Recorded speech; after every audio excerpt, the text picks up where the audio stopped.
Hi everyone, welcome to our webinar today where we'll be talking with Carlotta from My DNA Life. We'll be talking about all of the things that I guess we can't really control with our genes, but knowledge is power. So I'm just going to invite Carlotta from My DNA into our conversation now. Just a moment, just adding.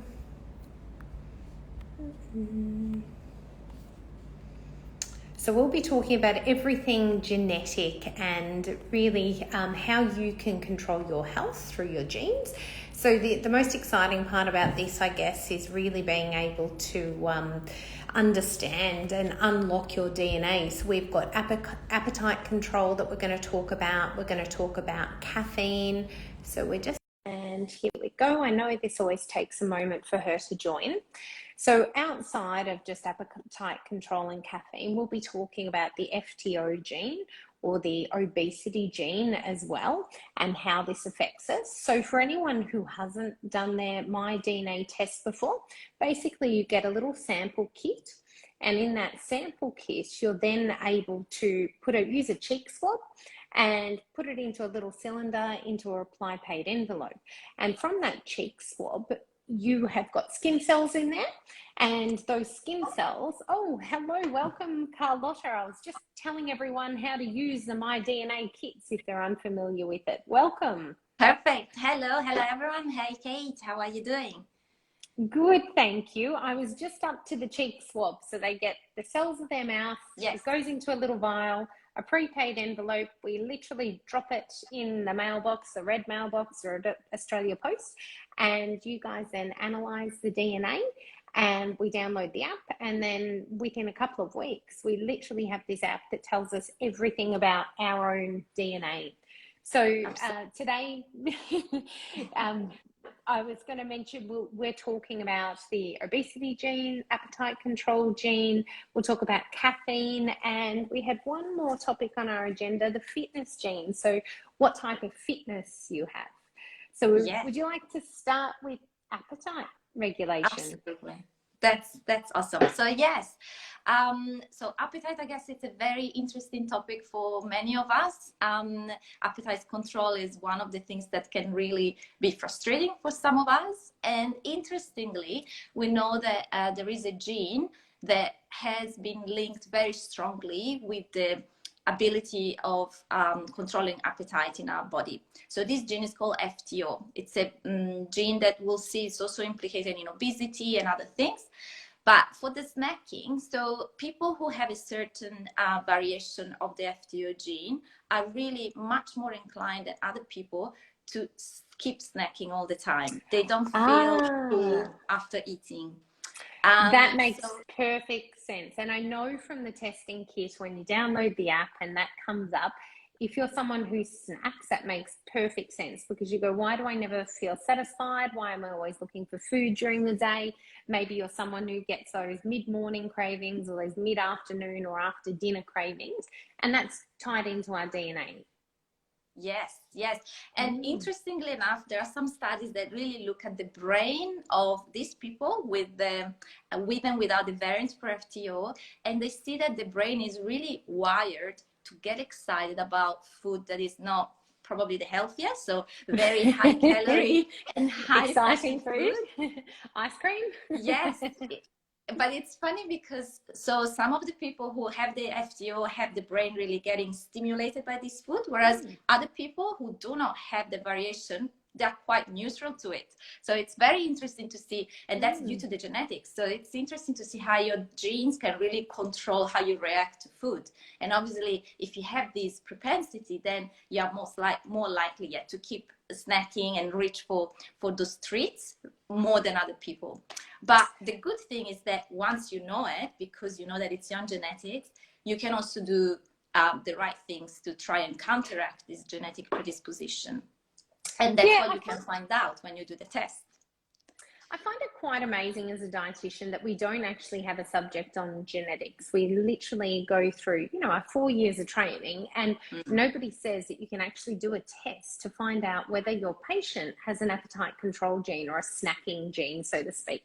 I think there's a lot of people out there that would really, really like to know that, because I think knowledge is power, and it can help you understand how to work to program your own diet, but more so as a practitioner, how to work with other people and get the best results. Because I know personally I don't have that snacking gene, so I'm someone who can have my 3 main meals and be satisfied. They're big meals but satisfying. However, I know a lot of people that I work with do have that snacking gene and that constant will to eat something else and eat something else. So really interesting. Well, the next gene we're going to talk about is the obesity gene. So tell us, what's this about? Yes, so it's our old friend. It's still the FTO gene, but this gene really is probably one of the most, if not the most studied gene for obesity. So if you go into all the research, you'll see that FTO comes up all the time. So that means that people with a certain result for FTO have an increased risk to be obese at some stage of their life. Now, this is FTO, it's one of those genes that in my scientific world we call modifier genes. Without being too technical, that means that basically there are things that you can do in your lifestyle to modify what your gene is predisposing to. So yes, well, that's good news for anyone out there who's thinking. It is absolutely. Yeah. So it's good because you're going to know, yes, you are born with a certain predisposition, but you're also going to find out what are the things that you can do to change that predisposition. So in terms of obesity, for example, there will be some people who relate to these results when they see that they have a higher risk of obesity, up to 60% increased risk. But wow. And does that run in the family as well? Do both parents have to have it, or how does that work? So yeah, basically, as long as one of the parents have one risk allele, which means has a moderate or high propensity to have obesity, then the son or the daughter, the kids are quite likely, are 100% likely to have either a moderate or a high predisposition. So definitely runs in the family. But as I said, I think the very good thing to remember is that there are things that you can do to change or to control that predisposition. So for example, the research has shown that it's really important for people with the result having the FTO predisposition for obesity to eat enough protein. Now, it's not that easy. I think sometimes people think that they're eating protein, but if you look at what they're actually eating, then throughout the day you feel that probably it's not enough. So for the FTO people, it's really important to have an adequate amount of protein at every meal that they eat, and that will also help with the snacking issue that they also have. So adequate amount of protein is really one of the main things for the people with this gene. But also, very interestingly, exercise. So we know that exercising is good for everyone, right?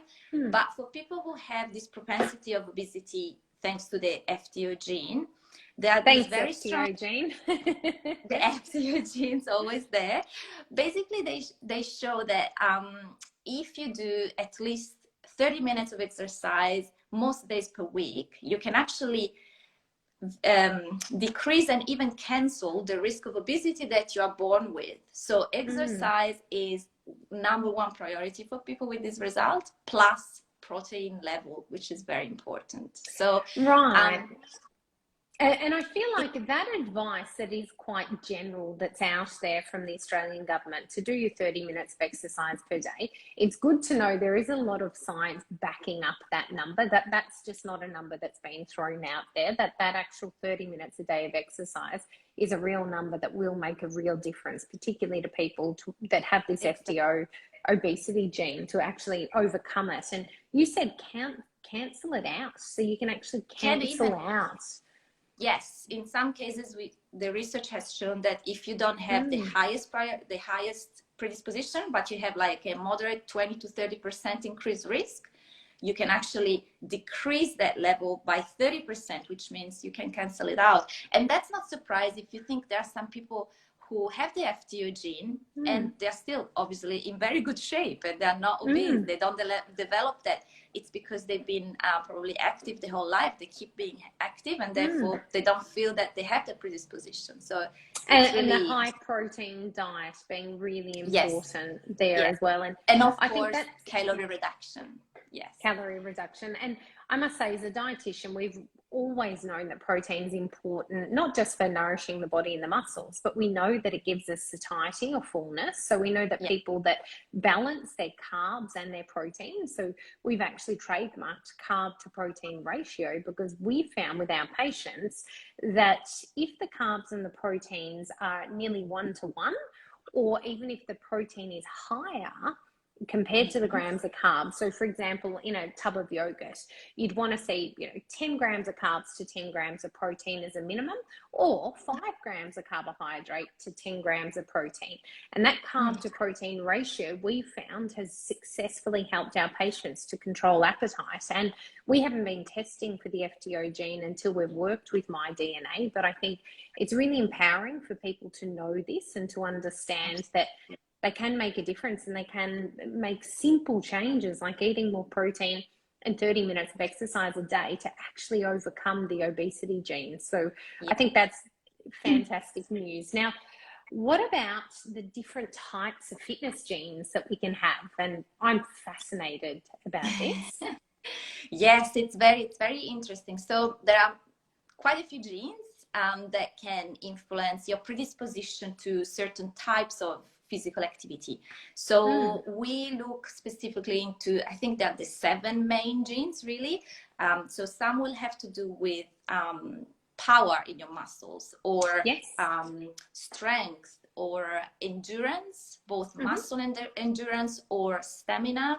And then also we look into genes that have to do with risk of injury. So they look at how your collagen is structured in your body, and whether that's a point of weakness or if it's strong enough. So based on that, we can kind of assess your risk of injuries, and also about recovery, because obviously when you look into doing some sport, you want to know, how often you can train. And there is a recovery gene and other bits and pieces of other genes that can tell you how fast your muscle will recover from intense exercise, and therefore you can know, okay, maybe I should wait 2 days before I do my next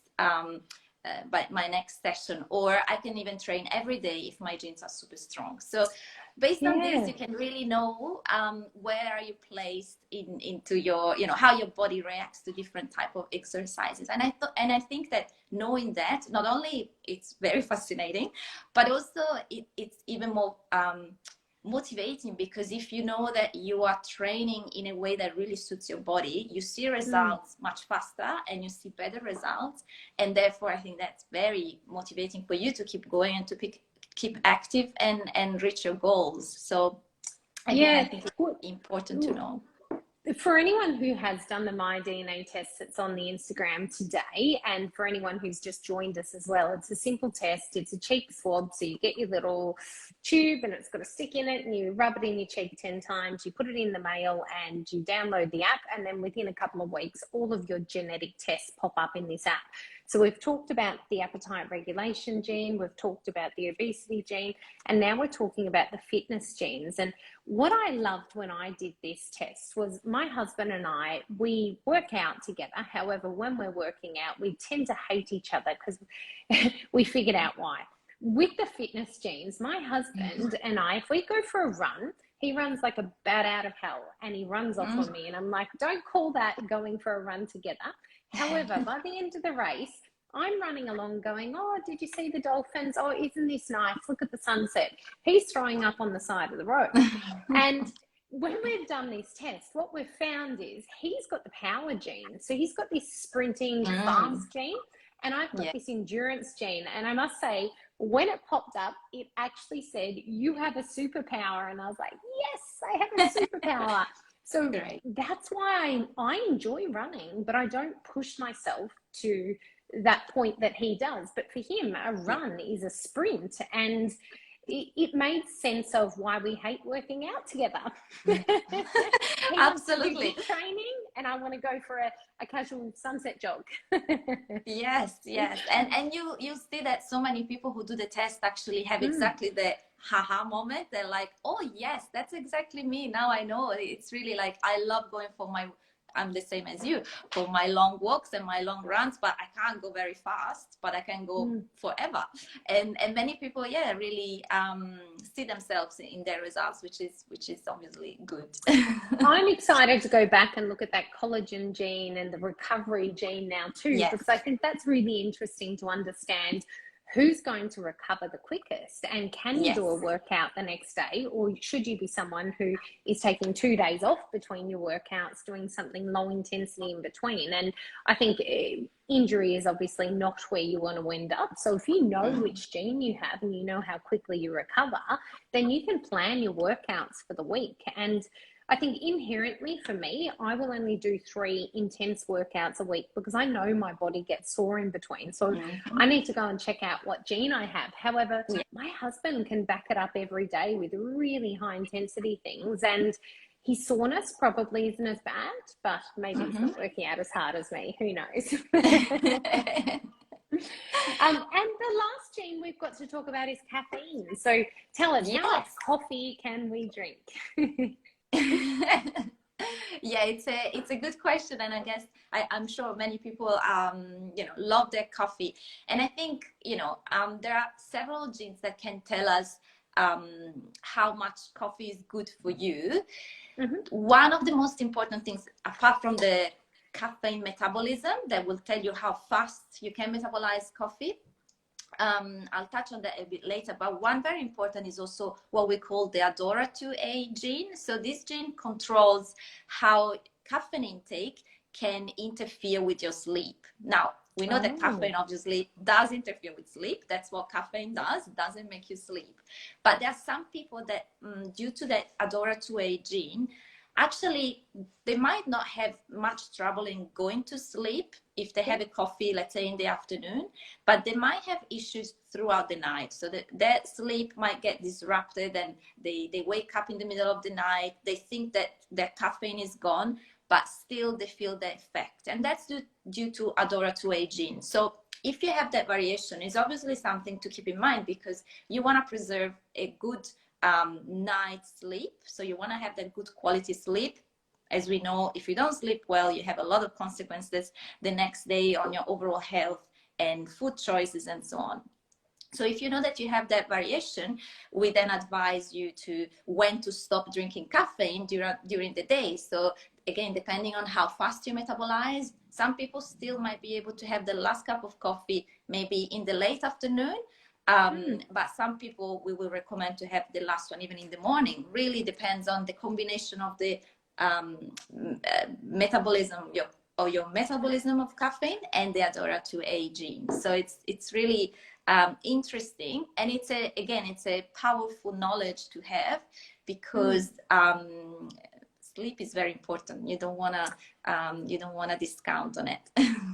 And I must say, I know that I have the gene where I can only have coffee in the morning. If I start to have coffee in the afternoon, I might be able to get to sleep if I'm exhausted, but I can't stay asleep, and I don't have that really restful sleep. And I think that's the key there is, a lot of us do have more coffee than we should, and perhaps later in the day.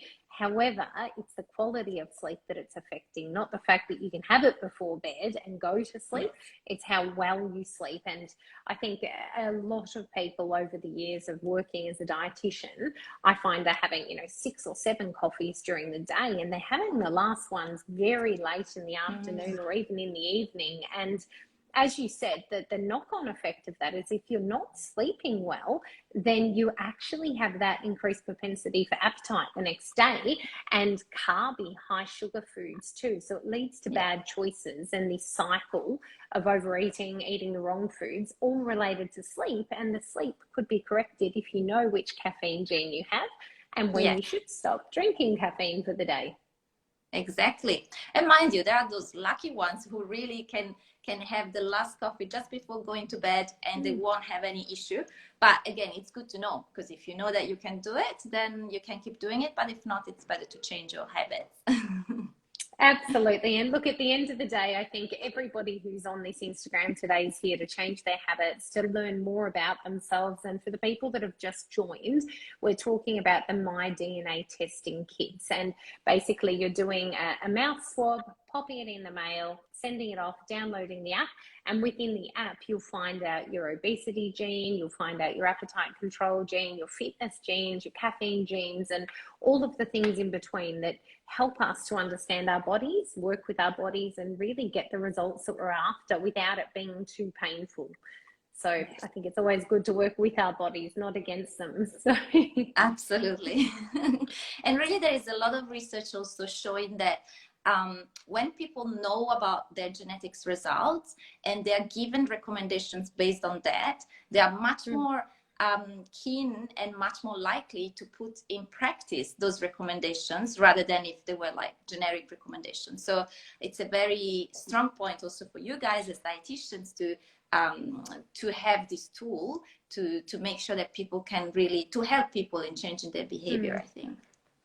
And I think going back to that, what you said about if someone does have the obesity gene, and for anyone who's just joined us, if they've got, 30% of this obesity gene, however, exercise can pretty much completely override that. If they're doing the right amount of exercise, then that obesity gene won't really show its head. You can overcome that with lifestyle choices and a higher protein diet. So I think the big takeaway here is understanding the genes and then working with your body to make better choices. And knowledge is power. The more we know about ourselves, the easier it is to make that change, because we understand why we're doing it. And I think it's not the what, it's not the how, it's always the why. And if that why is strong enough, then it's easy to stick to. When you can't be bothered exercising, but you have that obesity gene, and perhaps your family has that gene, that you can completely overcome it by having a better, higher protein diet